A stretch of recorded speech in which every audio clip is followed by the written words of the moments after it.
శ్రీ గురుభ్యో నమః.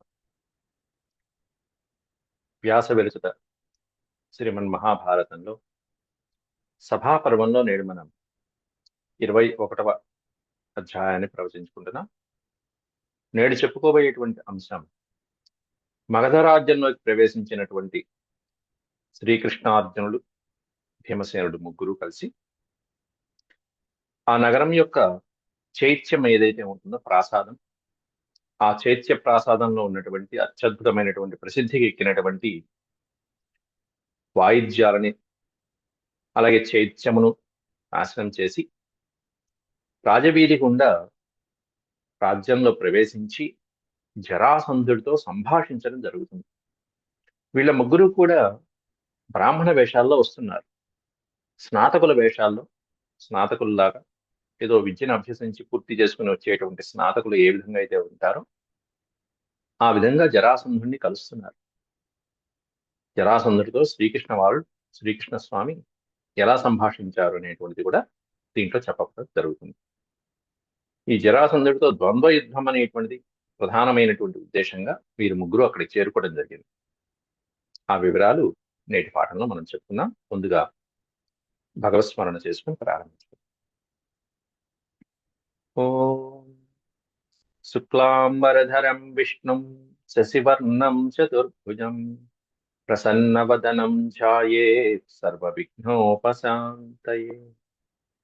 వ్యాసం వసిష్ఠనప్తారం శక్తేః పౌత్రమకల్మషం పరాశరాత్మజం వందే సుఖతాతం తపోనిధిం.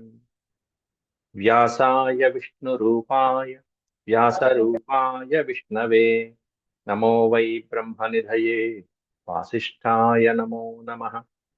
నారాయణం నమస్కృత్య నరం చైవ నరోత్తమం దేవీం సరస్వతీం వ్యాసం తతో జయముదీరయే.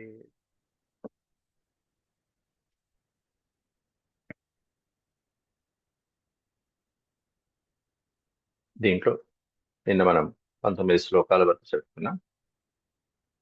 అక్కడ అత్యద్భుతమైనటువంటి ప్రాసాదం, ఆ ప్రాసాదం చైత్యంలోకి వెళ్ళి స్పీతోత్సవమనాధృష్యమాసేదుశ్చ ప్రజం ప్రజతం తతో ద్వారమనాసాద్య పురస్య గిరిముచ్ఛ్రితం.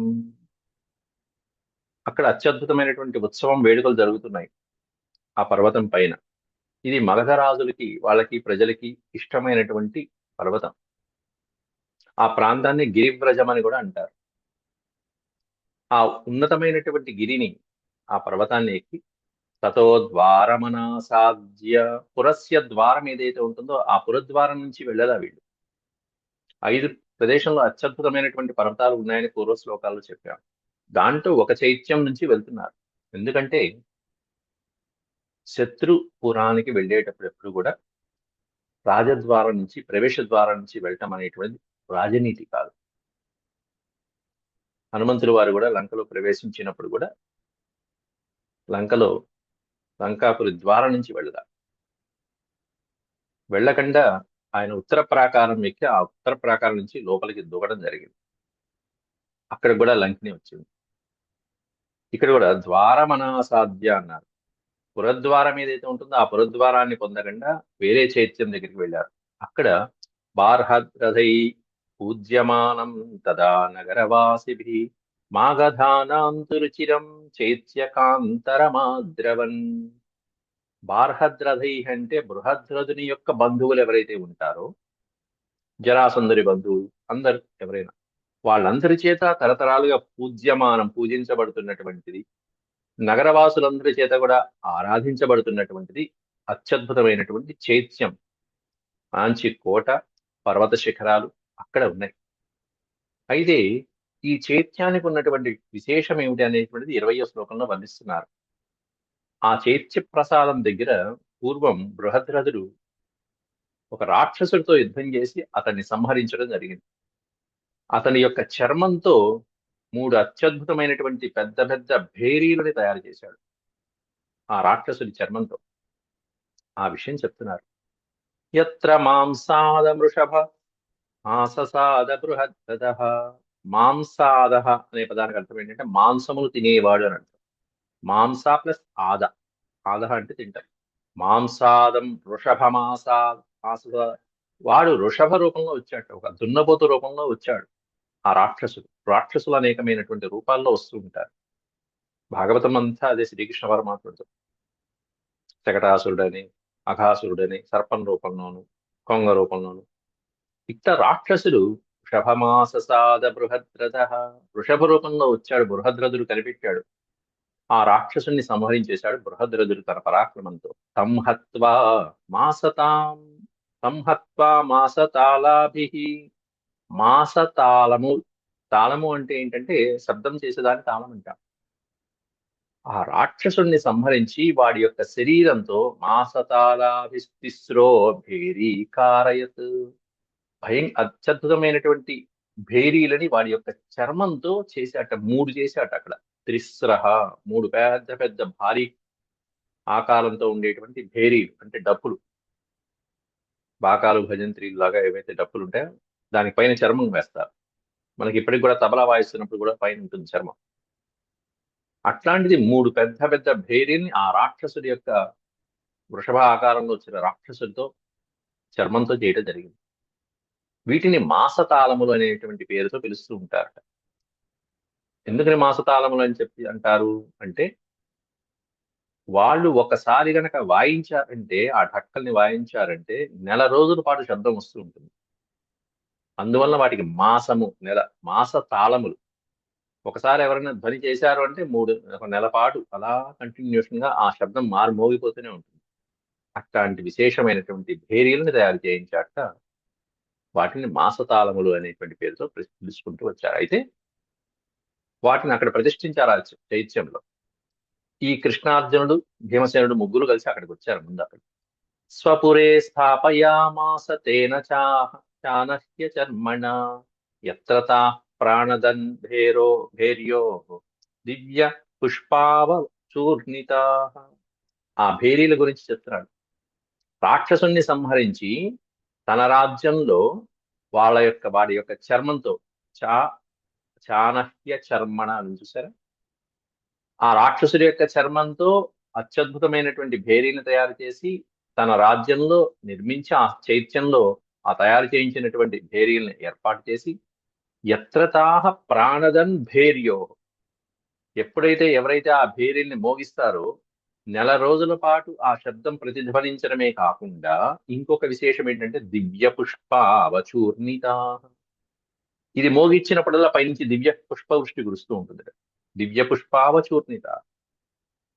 అది బృహద్రథుడి యొక్క విజయ సంకేతంగా కురుస్తూ ఉంటుంది. ఈ రాక్షసుని ఈ మహారాజు సంహరించాడు అంటే, దేవతల్ని కూడా ఇబ్బంది పెట్టినటువంటి రాక్షసుడైతేనే ఈ విధంగా పుష్పవృష్టి కురుస్తూ ఉంటుంది.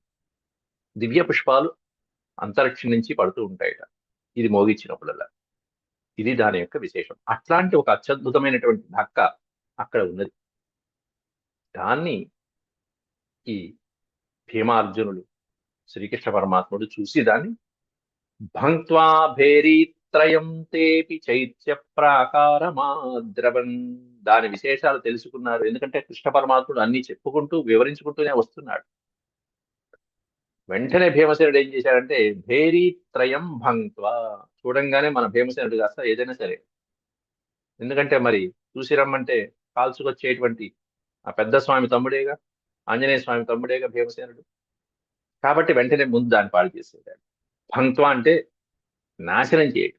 ఎట్టా అంటే ఒక గుద్ది అట్ట మొత్తం ఆ వృషభ చర్మంతో చేసినటువంటి ఢక్కలన్నీ మూడు పగిలిపోయాయి.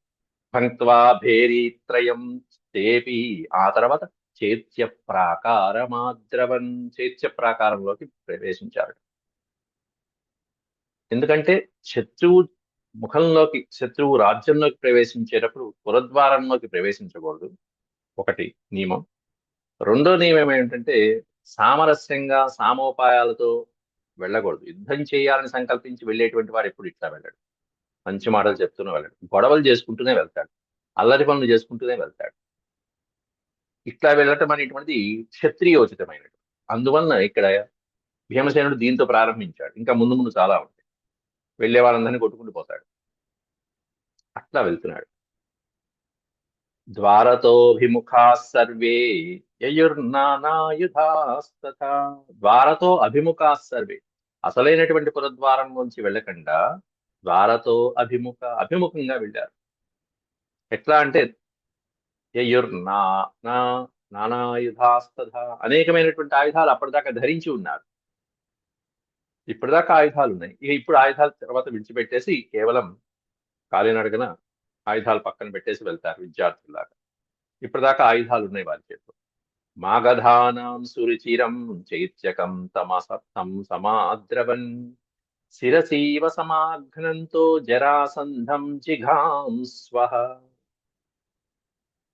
జరాసంధుడి యొక్క శిరస్సు మీద ఒక్క దెబ్బ కొట్టి వాడి యొక్క శిరస్సుని ముక్కలు చేసినట్టు అంత కోపంతో జరాసంధం జిఘాంస్వః. జిఘాంస్వః అంటే సంహరించాలనేటువంటి ఆనందంలో, ఉత్సాహంలో శిరసీవ సమాఘ్నంతో వాడి శిరస్సును కొట్టినట్టుగా, సింబాలిజం, వీడి నెత్తిన కొట్టాలి అన్నట్టుగా సింబాలిజంగా ఏం చేశారట, మొట్టమొదట ఆ చైత్యకం ఏదైతే ఉంటుందో, మాగధుల చేత పూజించబడుతున్నటువంటి ఆ కోట ఏదైతే ఉంటుందో ఆ కోటని బద్దలు కొట్టారట. ముందే ఉన్న డక్కల్ని, ఈ 3 డక్కల్ని పగలగొట్టారు. తర్వాత ఆ కోటని నాశనం చేసేసారు. వీళ్ళ అందరి చేత పూజించబడుతున్నటువంటి కోట. స్థిరం సువిపులం శృంగం సుమహత్త పురాతనం. ఎట్లాంటిదంటే పురాతనమైనటువంటిది, అత్యద్భుతమైనటువంటి. స్థిరం సువిపులం శృంగం. శృంగము అనే పదానికి అర్థం పర్వత శిఖరం. అంత స్థిరంగా ఉన్నది, విపులంగా ఉన్నటువంటి ఆ శృంగం, ఆ పర్వత శిఖరం కాస్త వీళ్ళ దెబ్బకి కాస్త మొత్తం కూలిపోయాము. అది కూడా ఎట్లాంటిది, అచ్యుతం గంధమాల్యేశ్చ సతతం సుప్రతిష్ఠితం. నిత్యము అందరి చేత పూజించబడేటువంటి, గంధమాల్యముల చేత పూజించబడేటువంటిది, సుప్రతిష్టమైన, చక్కగా గట్టిగా కట్టారు కదా అని చెప్పి అనుకుంటే భీమసేనుడు వచ్చి ఊరికే గుద్దులు గుద్దుతూ దాన్ని బాగొట్టాడు. అది దాని బలం, ఆ కోట బలం.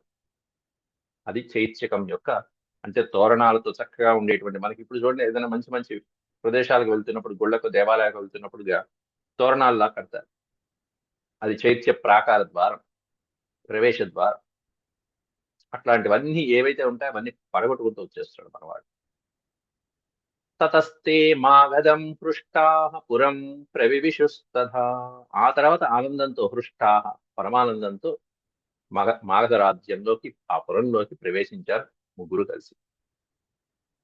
అంత విపులైర్ బాహుభిః అన్నారు ఇక్కడ. విపులైర్ బాహుభిర్వీరై వీరః తే అభిహత్వా అభ్యపాతయన్.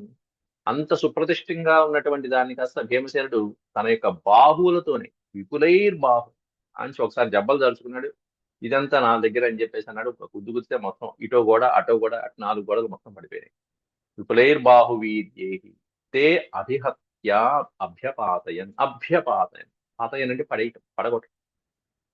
ఆనందించారు. ఇది ఓన్లీ జరాసంధుని సంహరించడానికి ఒక వామప్ లాంటిది. దీని ఏమంటే ట్రయల్ రన్ అనో ప్రాక్టీస్ మ్యాచ్ అనో ఏదో అంటారు కదా, అట్లాంటిదే. జరాసంధుని సంహరించడానికి మంచి ఉత్సాహం తెచ్చుకోవడానికి మనవాడు చేస్తున్నటువంటి కుర్ర చేష్టలని, గోడలు పగలగొట్టడం. తతస్తే మాగధం హృష్టాః పురం ప్రవివిశుస్తదా. ఆ తర్వాత మాగధరాజు ఉన్నటువంటి, ఆ జరాసంధుడు ఉన్నటువంటి పురంలోకి ప్రవేశించారు ముగ్గురు కలిసి. ఏతస్మిన్నేవ కాలే తు బ్రాహ్మణా వేదపారగాః దృష్ట్వా తు దుర్నిమిత్తాని జరాసంధమదర్శయన్. వీళ్ళు ఎప్పుడైతే చైత్యాన్ని పడగొట్టి లోపలికి ప్రవేశించారో పురంలో ఉన్నటువంటి బ్రాహ్మణులకి దుశ్శకునాలు ఎదురైనాయట. ఏంటి, అక్కడ ఉండేటువంటి బ్రాహ్మణులు, పురోహితులు ఎవరైతే ఉంటారో రాజప్రాసాదంలో జరాసంధుడి దగ్గర, వాళ్ళకి దుర్నిమిత్తాని, దుర్నిమిత్తములు అంటే దుశ్శకునాలు, జరగరానటువంటివి ఏవే జరగబోతున్నటువంటి సందర్భంలో పుణ్యాత్ములైనటువంటి వాళ్ళకి ఇలాంటి శకునాలు తప్పకుండా వస్తాయి. ఏదో జరగబోతుందని వాళ్ళు తప్పకుండా శంకిస్తారు, అనుమానిస్తారు. దృష్ట్వాతు దుర్నిమిత్తాని జరాసంధమదర్శయన్. ఆ నిమిత్తాలు వాళ్ళు చూడటమే కాకుండా జరాసంధుడు కూడా అదర్శయన్, చూపించారట. ఇలా జరిగింది కాబట్టి ఏదో జరగబోతున్నది. దానికి తప్పకుండా శాస్త్రాన్ని శాస్త్రబద్ధంగా అనుసరించి వాళ్ళు కారణం చెప్తారు. ఇలా జరిగిందంటే ఈ ఫలానా హేతువులు జరగబోతున్నాయి, ఫలానా కార్యాలు జరగబోతున్నాయి, కాబట్టి మీరు జాగ్రత్తగా ఉండాలి అని కూడా సూచించడం జరిగింది. సూచించితే మాత్రమే సరిపోదు బ్రాహ్మణుడి యొక్క బాధ్యత. దానికి తగినటువంటి ఆ నిమిత్తాలు వచ్చినప్పుడు మహారాజుకి రాజ్యానికి క్షేమం కలగటానికి వారి ప్రయత్నం వారు చేయాలి. ఏమిటా ప్రయత్నాలంటే పర్యుజ్ఞ కుర్వంశ్చ నృపం ద్విరదస్థం పురోహితా. ద్విరదము అనే పదానికి అర్థం ఏనుగు. రథం, ద్విప అన్నది రెండు నోళ్లు కలిగినది, రెండు నోళ్లతో తాగేటువంటిది. అట్లాంటి మహా ఏనుగు, బ్రహ్మాండమైనటువంటి ఏనుగు మీద కూర్చోబెట్టి మహారాజుని పురోహితులందరూ కూడా, బ్రాహ్మణులందరూ కూడా ఏం చేశారట? పర్యుజ్ఞ కుర్వంశ్చ, ఆ వచ్చినటువంటి దుశ్శకునాలు పోవటానికి ప్రతీకారంగా కొన్ని అగ్నులతో శాంతి చేయించేటువంటివి ఏవైతే ఉంటాయో అటువంటి శాంతి చర్యలన్నీ చేశారట మహారాజుని ఏనుగు మీద కూర్చోబెట్టి. వీడు పట్టాభిషిక్తులు కావటానికి సిద్ధంగా ఉన్నటువంటి వాడు జరాసంధుడు. తత్శాంతయే, ఆ ఉపద్రవాలు శాంతించడం కోసం అని చెప్పేసి రాజా జరాసంధ ప్రతాపవాన్ దీక్షితో నియమస్థో అసా అసా అసా ఉపవాసపరో అభవత్. పైగా రాజైనటువంటి జరాసంధుడు వాడు కూడా ఒక దీక్ష వహించాడు. ఏదో దుర్నిమిత్తాలు వస్తున్నాయి, అక్కడ పురోహితులు వాళ్ళు చేసే ప్రయత్నాలు వాళ్ళు చేస్తుంటే జరాసంధుడు కూడా చక్కగా దీక్షతో ఉండి ఉపవాసాలు ఏవైతే ఉంటాయో ఆ ఉపవాసాలన్నీ చేశాట. నియమస్థ, నియమాలతో, నియమాలు ఏవైతే మనకి మండల దీక్షలు ఇట్లాంటివి ఉంటాయి చూసారా, అంత కాకపోయినా కనీసం 3 రోజులు ఉండేటువంటి దీక్షలు కొన్ని ఉంటాయి. అట్లా కొన్ని దీక్షలతో, నియమాలతో, ఉపవాస దీక్షలతో కూడా ఉన్నట్టు వాడు. అట్లాంటివి ఏవైతే చేయాలో అవన్నీ చేశారు. వీళ్ళు వస్తున్నారు, వీళ్ళు ప్రవేశం అలా. అందులో శ్రీకృష్ణుడు, భీమసేనుడు వీడిని సంహరించాలనే ఉద్దేశంతో వస్తున్నప్పుడు ఇంక రాకుండా ఉంటాయి ఈ మాత్రం నిమిత్తాలు, ఇండికేషన్స్ వాడికి ముందే కనిపించేసాయని అర్థం. అంటే సంహారం జరగబోతున్నదనే ఇండికేషన్స్ ముందే కనిపించినప్పుడు ఎలా జాగ్రత్త పడాలో అలా జాగ్రత్త పడాలి ఎవరైనా సరే. అందులో ముందు పురోహితులు వాళ్ళు చేయవలసిన శాంతులు చేశారు. స్నాతక వ్రతినస్తేతు బాహుశస్త్రానిరాయుధా.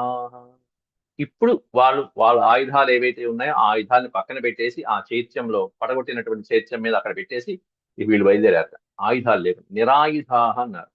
ఆయుధములు లేకుండా కేవలం బాహుశస్త్రాహ, బాహువులు మాత్రమే శస్త్రములుగా కలిగినటువంటి వాళ్ళని బాహుశస్త అంటారు. ఇంకా వేరే వాళ్ళకి ఆయుధాలు అక్కల్లా. ఎందుకంటే యుద్ధం చేయడానికి ఎట్లా వస్తున్నారు? ద్వంద్వ యుద్ధం చేయడానికి వస్తున్నారు. వేరే యుద్ధంలో జరాసంధుడిని గెలవలేరు అని శ్రీకృష్ణుడే చెప్పాడు. కాబట్టి ద్వంద్వ యుద్ధం చేయడానికి వేరే ఆయుధాలు అక్కడ పెట్టుకున్నారు, మళ్ళీ వచ్చేటప్పుడు తీసుకుంటారు. కాబట్టి ఈ బాహువుల్ని అస్త్రములుగా కలిగి ఉండటం అన్నట్టు బాహుశస్తా స్నాతక వ్రతినస్తే అంటే విద్యాభ్యాసం ముగించుకుని అక్కడికి లోపలికి ప్రవేశించేటువంటి ఒక బ్రాహ్మణుల్లాగా చక్కటి భుజబలాలతో లోపలికి ప్రవేశిస్తున్నారు. యుత్సవ ప్రవివిషు జరాసంధేన భారత.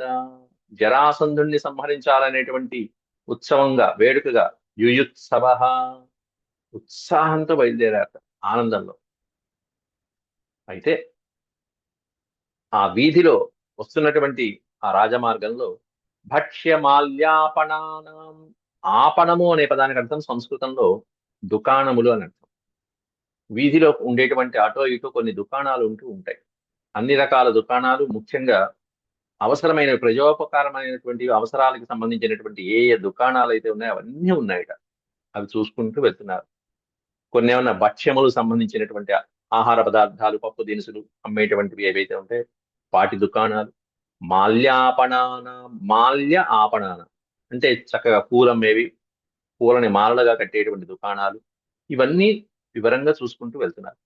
దదృశు శ్రియముత్తమాం, ఇవన్నీ చూస్తుంటే శ్రియం ఉత్తమాం, ఆ మగధ రాజ్యంలో, జరాసంధుడి యొక్క రాజ్యంలో ఉత్తమాం శ్రియం, ఉత్తమమైనటువంటి లక్ష్మీదేవి కళకళలాడుతున్నదని అర్థమైపోయింది అందరికీ కూడా. ఆ రాజవీధులు గాని, ఆ దుకాణాలు గాని, అవసరాలకు సంబంధించినటువంటి వస్తువులు ఎట్లా అమ్ముతున్నారు, ఎలా ఉన్నాయి, ఇవన్నీ చక్కగా చూసుకుంటూ వెళ్తున్నారు. స్ఫీతాం సర్వగుణోపేతాం సర్వకామ సమృద్ధినాం, సమస్తమైనటువంటి కోరికలు నెరవేరేట్టుగా, అన్ని రకాలైనటువంటి వస్తు సామగ్రి అంతా దొరికేట్టుగా, సర్వ గుణములతో కూడుకుని ఉన్నట్టుగా ఆ మగధ రాజ్యం అనేటువంటి శోభాయమానంగా ఉంది.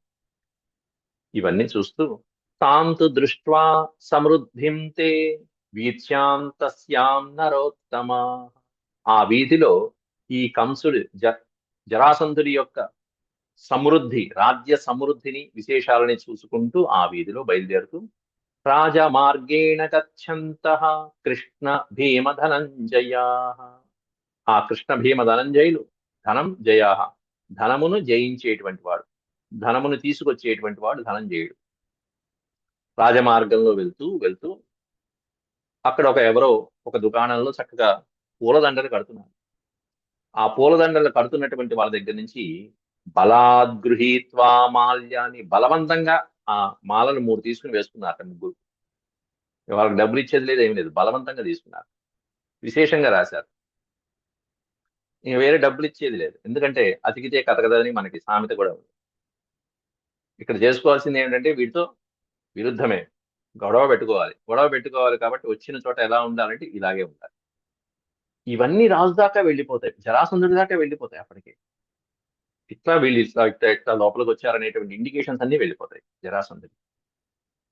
బలాద్గృహీత్వా మాల్యాని మాలాకారాన్ మహాబల. మాలాకారుడు అనే పదానికి అర్థం ఏంటంటే పూలమాలని నిర్మించేటువంటి వాళ్ళని మాలాకారులు అంటారు. మనం కూడా గుళ్ళో కూర్చుని ఎప్పుడైనా పూల కడుతూ ఉంటాం, అప్పుడు మనం మాలాకారులం అవుతాం. పూలు కట్టేవాడు చక్కగా శ్రీకృష్ణ పరమాత్ముడికి అలా తులసి దండలు వేస్తూ ఉంటారు. మీరాబాయి మొదలైనటువంటి వాళ్ళు ఎంత భక్తిగా సమర్పిస్తూ ఉంటారు. బలాద్ గృహీత్వా మాల్యాని మాలాకారాన్ మహాబలా. మహాబలులైనటువంటి వాళ్ళు ఎంతో కొంత ఇవ్వచ్చు, కానీ ఇవ్వకుండా మాలలు బలవంతంగా తీసుకున్నారట. గొడవ పెట్టుకోవడం ప్రారంభం అన్ని చోట్ల. అనేకమైనటువంటి అక్కడ ఏవైతే దుకాణంలో ముఖ్యమైన ఉన్నాయో అవన్నీ తీసుకున్నారు, ఒకటి రాసుకుంటున్నారట. కర్పూర శృంగం కోష్టం చ సఫలం చాంతరాపణే. ఆపణే, అక్కడ దుకాణాల్లో ఏవైతే సుగంధాలు ఇవేవైతే ఉంటాయో సుప్రసిద్ధమైనటువంటి అవన్నీ, అంగనాదులు, సుగంధాలు, పరిమళాలకు సంబంధించినవి అవన్నీ కూడా చక్కగా రాసుకుని బయలుదేరుతూ ఎక్కడ ఎవరికి ఏమి నయా పైసా ఇవ్వలే.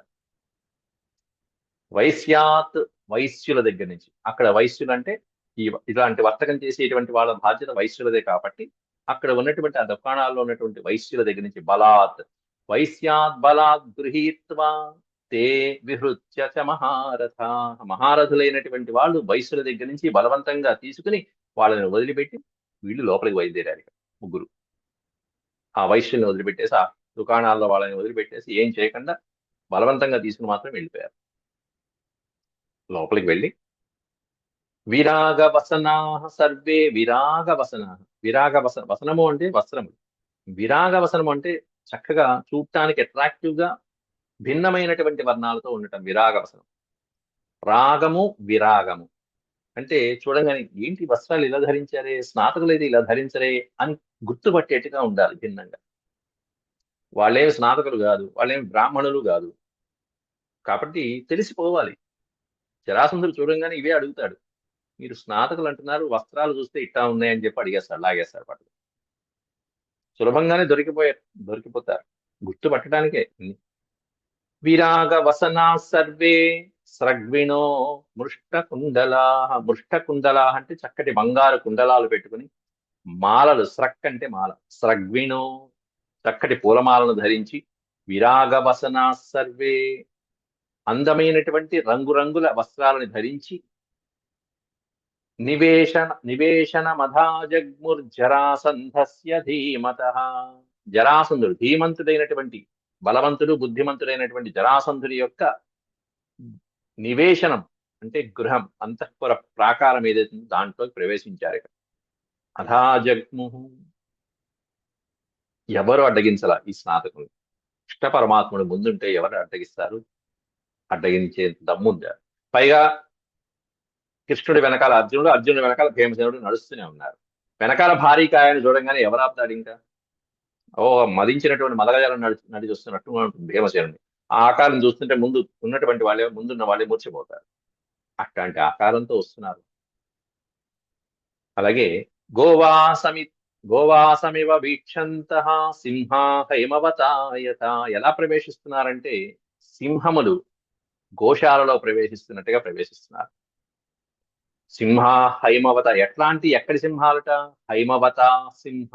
మామూలు సింహాలు అరణ్యంలో మన చిన్న చిన్న అరణ్యాల్లో తిరిగే సింహాలు కాదు. హైమవత మంచు కొండల్లో ఆ హిమవత్ పర్వత శిఖరాలలో మంచి చలికి తట్టుకుని తట్టుకుని తట్టుకుని ఆహారం కోసం అలా ఉవ్విళ్ళూరుతూ వచ్చినటువంటి సింహాలు. గోవాసమివ వీక్షంత. గోవాసం అంటే గోశాలలో ప్రవేశించినట్టుగా, ఒక ఆహారం కోసం ప్రవేశించినట్టుగా, వాటి కోసం ఆహారం కోసం ఎక్కడ ఎక్కడ ఎక్కడ నా ఆహారం ఎక్కడ అని చూసుకుంటున్నట్టుగా ఆకలిగా ఉన్న సింహం వచ్చినట్టుగా వస్తున్నారు. శాలస్తంభ నిభాంస్తేషాం చందనాగరుభూషితా అశోభంత మహారాజ బాహవో యుద్ధశాలినాం తాం దృష్ట్వా ద్విరద ప్రఖ్యాస్కాలస్కందాన్ ఇవోద్గతాన్. అత్యద్భుతమైనటువంటి రూపంతో ప్రకాశిస్తున్నారు ముగ్గురు కూడా. శాలము అంటే మంచి తాటి చెట్టు అంత ఎత్తైనటువంటి ఆకారాలు మూడు, మామూలుగా దీర్ఘబాహువులు. శాలస్తంభ నిభాహ తేషాం చందనాగరు రూషితా. చందనము, అగరు మొదలైనటువంటి వాసనలు ఏ విధంగా అయితే వస్తాయో అట్లాంటి పరిమళ ద్రవ్యాలని పూసుకున్నారు వీళ్ళు, అలంకారాలు. అశోభంత మహారాజ. అక్కడ మహారాజు పరిస్థితి అదే. ఎదురుకుండా ఉన్నటువంటి జరాసంధుడు అలాగే ఉన్నాడు. వీళ్ళు ఇంకా అత్యద్భుతంగా ఉన్నారు. జరాసంధుడు కూడా అలంకారాలతో హే మహారాజా అంటూ ఇదంతా ఎవరికి చెప్తున్నారు? వైశంపాయనుడు జనమేజయ మహారాజుకి చెప్తున్నాడు. అశోభంత మహారాజ బాహవో యుద్ధశాలినాం. ఈ ముగ్గురు అత్యద్భుతమైనటువంటి బాహువులను ప్రదర్శిస్తూ యుద్ధశాలినాం బాహవు. మామూలు బాహువులు ఇవేమన్నా ఆడుకునే బాహువులు అంటే యుద్ధం చేయడానికి సమర్థమైనటువంటి బాహువులు కలిగినటువంటి వాటితో ప్రకాశిస్తూ ఆ వీధిలోంచి అంతఃపురంలోంచి అనేకమైనటువంటి కక్షలు ఉంటాయి.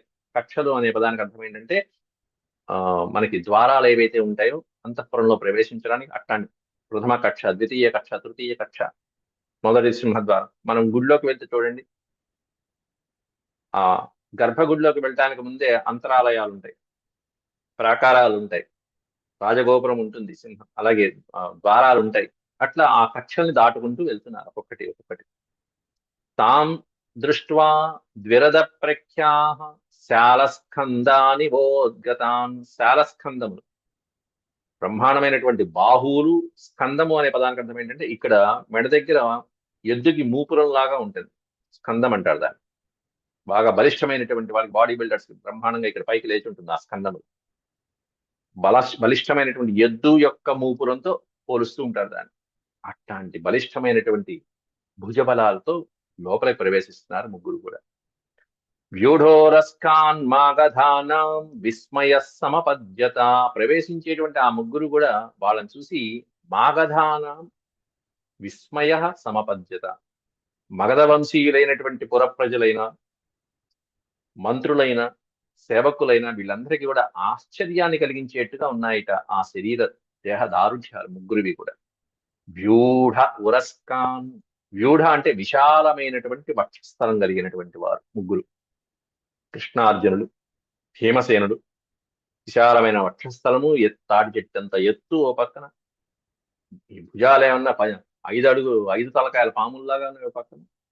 ఆ విధంగా మంచి యుద్ధశాలుడైనటువంటి బలిష్టమైనటువంటి బాహువులతో లోపలికి ప్రవేశిస్తుంటే మగధ దేశంలో ఉన్నటువంటి ఆ జరాసంధుడి రాజ్యంలో ఉన్న వాళ్ళందరూ కూడా ఆశ్చర్యచకితులై చూస్తూ ఉండిపోయారు. అద్వారేణి. ద్వారం నుంచి వెళ్ళకూడదు, ప్రవేశ ద్వారం నుంచి, కాబట్టి వేరే దొడ్డిదారులోంచి వెళ్ళాలి. స్కంద్య వివిసుర్మాగధాలయం. అద్వారేణ స్కంద్య. వేరొక దొడ్డి మార్గం ఉంటాయి, ఉత్తర మార్గము దక్షిణ మార్గాలు ఉంటాయి. శత్రు పురంలో ప్రవేశించేటప్పుడు ఆ మార్గాల్లోంచి వెళ్ళాలి. 4 రకాలుగా మార్గాలు ఉంటూనే ఉంటాయి వాటి. అట్లా ఆ మార్గం నుంచి వెళ్ళారు. వివిషు మాగధాలయం. వివిషు అంటే ప్రవేశించడం. మాగధ ఆలయంలోకి, ఆ జరాసంధుడి యొక్క నిలయంలోకి ప్రవేశించారట అపమార్గంలో. తే త్వతీత్య జనాకీర్ణా కక్షాస్తిస్రో నరర్షభా. తిస్రో కక్షా అన్నారు. కక్షలు అంటే అంతఃపురంలో ప్రవేశించేందుకు ఉండేటువంటి ప్రవేశ ద్వారాలు ఏవైతే ఉంటాయో అక్కడ అక్కడ రాజభటులు కూడా ఉంటూనే ఉంటారు, కాపలా వాళ్ళు కూడా ఉంటారు, ప్రతి కక్షలో ఉంటారు. లోపలికి వెళ్తున్న కొద్దీ ఇంకా పెరుగుతూ ఉంటారు. అట్లాంటి 3 కక్షలు దాటుకుంటూ వెళ్ళారు, ఎవరో ఆపలేదు. ఇది కృష్ణమాయ అంటే. కక్ష్యాస్తిస్సులు, ఎందుకంటే వీళ్ళ దగ్గర ఆయుధాలు ఏం లేవు, బ్రాహ్మణ వేషాలతో ఉన్నారు, చక్కగా పూలమాలలు ధరించి ఉన్నారు, ఇంకేం కావాలి, ఎవరు ఆపుతారు? కక్షాస్తిస్రో నరర్షభాః, 3 కక్షలు దాటుకుంటూ ఈ నర ఋషభులు, మానవ ఋషభ ఆకారంలో ఉన్నటువంటి వాళ్ళు, జనాకీర్ణము నుండి, జనాకీర్ణం అతీత్య అంటే జనులు ఉండే ప్రదేశాలన్నీ దాటుకుంటూ దాటుకుంటూ దాటుకుంటూ అంతఃపురంలోకి వచ్చేశారు, జరాసంధుడు ఉన్నటువంటి సభలోకి వచ్చేశారు. అహంకారేణ రాజానం ఉపతస్థుర్గత వ్యథా, అహంకారేణ రాజానం, అక్కడ ఉన్నటువంటి రాజులు కొంతమంది ఉన్నారు, జరాసంధుడు అనుయాయులు ఉన్నారు. లోపలికి ప్రవేశించగానే ఎదురుకుండా జరాసంధుని చూశాడు. చూడంగానే శ్రీకృష్ణ పరమాత్ముడు భో శబ్దేనైవ రాజానం ఊచుస్తేతు మహారథాః, లోపల ఉన్నటువంటి వాళ్ళు అందరూ కూడా ఆశ్చర్యపోయి చూస్తున్నారు. ముందు వీళ్ళు శ్రీకృష్ణ పరమాత్ముడు భో శబ్దేనైవ రాజా, ఓహ్ ఏమన్నారు, భో అనే దానికి ఓయి అని అర్థం, ఆశ్చర్యాలు. తాన్ పాద్య మధుపర్కాన్, తాన్ పాద్య మధుపర్కాన్ అర్హాన్ గావాన్, ఇక్కడ వచ్చినటువంటి అతిథికి ఎటువంటి సేవలైతే చేయాలో, ఎటువంటి అతిథి సత్కారాలు అయితే చేయాలో అవన్నీ చేయడానికి జరాసంధుడు సిద్ధంగా ఉన్నాడు. వాడు బ్రాహ్మణోత్ములుగా ఉన్నారంటే ముందు అర్ఘ్యపాద్యాలు ఏవైతే ఇవ్వాలో, స్వాగతం పలకడం, ముందు భో శబ్దంతో రండి, లోపలికి రండి అనేటువంటి స్వాగతం అన్నమాట. ఏదైతే సత్కారాలు చేయాలో అవన్నీ సత్కారాలన్నీ ఇక్కడ వర్ణిస్తున్నారు. తాన్ పాద్య మధుపర్కము, మధుపర్కము అంటే చక్కగా తేనీరు ఇవ్వటము, వాళ్ళకి కావలసినటువంటి వస్త్రాలు ఇవ్వటము మొదలైనటువంటివన్నీ, ముందు మంచినీళ్ళు తాగడానికి, అర్ఘ్యము పాద్యము ఆసనము, ఆ తర్వాత మధుపర్కం. తాన్ పాద్య మధుపర్కాన్ అర్హాన్, అలాగే గవాన్ హంసాన్ సత్కృతిం గతాం, కావలసినటువంటివి ఏవైతే సత్కారాలు చేయవలసి ఉన్నాయో అర్హాన్ అన్నారు అక్కడ. అర్హమైనటువంటివంటి వాళ్ళకి స్థాయికి తగ్గట్టుగా వాళ్ళు ఏ ఆకారాల్లో వచ్చారో ఆ స్థాయికి అర్హమైనటువంటివి, అటువంటి సత్కృతులు ఏవైతే ఉంటాయో అవన్నీ చేసుకుంటూ వచ్చాడు. కానీ ప్రత్యుత్థాయ జరాసంధ ఉపతస్థే యథావిధి, ఎప్పుడైతే జరాసంధుడు వీళ్ళు రావటం చూశారో జరాసంధుడు ప్రత్యుత్థాయ అన్నారు. ప్రత్యుత్థాయ అంటే ఎదురు వెళ్ళి, వాళ్ళకి ఎదురు వెళ్ళి, వచ్చినటువంటి వాళ్ళ ముగ్గురికి ఎదురు వెళ్ళి ఉపతస్థే యథావిధి, యథావిధి ఉపతస్థే, వచ్చినటువంటి అతిథుల్ని సత్కరించడం కోసమా అన్నట్టుగా వాళ్ళని సమీపించాట జరాసంధుడు. ఎందుకంటే వచ్చినటువంటి బ్రాహ్మణ వేషాల్లో వచ్చారు కాబట్టి వాళ్ళకి చేయవలసినటువంటి ఈ మధుపర్కాదులు, అతిథి సత్కారాలు వాళ్ళకి అర్హత తగ్గట్టుగా చేయటం అనేటువంటి వాడి యొక్క నియమం. వాడికి అత్యద్భుతమైనటువంటి నియమం ఉంది జరాసంధుడు. ఎంత అర్ధరాత్రి వేళ వచ్చినా సరే బ్రాహ్మణోత్తములు కానీ, విద్యార్థులు కానీ, ఇట్లాంటి స్నాతక వేషాల్లో ఉన్నటువంటి వాళ్ళు కానీ ఎంత అర్ధరాత్రి వచ్చినా సరే వీడు నిద్ర లేచి వచ్చి వాళ్ళకి అతిథి సత్కారాలు చేస్తాడు. ఇది జరాసంధుడి యొక్క నియమం. ఇంకా తర్వాత శ్లోకాల్లో చెప్తాడు, అర్ధరాత్రి రమ్మన్నా లేచి వచ్చేస్తాడు. ఇట్లాంటి నియమాలతో ఉంటాడు. ఎందుకంటే వీడు పుట్టక ముందే మహర్షి చెప్పినటువంటి అత్యద్భుతమైనటువంటి వరాలు ఇవి. 8 వరాలు ఇస్తున్నానయ్యా అన్న. బ్రాహ్మణుల్ని పూజిస్తాడు, అతిథుల్ని గౌరవిస్తాడు, ఇట్లాంటివన్నీ ఇచ్చేశాడు వరాల ముందు. ప్రజల్ని చక్కగా పరిపాలిస్తున్నాడు. ఒక్క చేసిన తప్పు ఏమిటంటే రాజుల్ని బందీగా పెట్టి వాళ్ళతో మారణ హోమం చేయటం అనేటువంటి వీడు చేసిన తప్పు. దానికి శిక్ష పడబోతుంది ఇప్పుడు శ్రీకృష్ణ పరమాత్ముడి చేతిలో. అట్లాంటివన్నీ కూడా ఎలా ఏమిటి అనేటువంటిది మనం 38 శ్లోకాల నుంచి రేపటి పాఠంలో మనం చెప్తున్నాం. అంతవరకు సెలవు. ఓం శాంతి శాంతి శాంతి. యదక్షర పద భ్రష్టం మాత్రాహీనం చ యద్భవేత్ తత్సర్వం క్షమ్యతాం దేవనారాయణ నమోస్తుతే. సర్వం శ్రీకృష్ణార్పణమస్తు. హరి ఓం.